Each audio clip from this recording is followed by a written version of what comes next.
الحمدللہ والصلاة والسلام علی رسول اللہ، اما بعد۔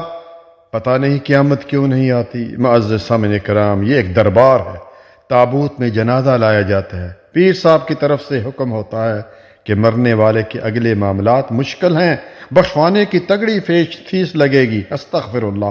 جائل فرسا اور مرید اپنی جیبیں میت کی چارپائی پر خالی کر رہے ہیں۔ آپ خود دیکھ لیجئے کہ میت پر نوٹوں کی بارش ہو رہی ہے۔ اے امت محمدیہ، ہوش کے ناخن لو۔ یہ پیر اور یہ جہلی جو عامل ہیں، یہ باطل طریقے سے تمہارا مال کھاتے ہیں، جس طرح کہ قرآن نے ہمیں خبر دی۔ اور ایک بات یاد رکھیں کہ اسلام میں مزارات، دربار اور خانقاہوں کا کوئی کنسپٹ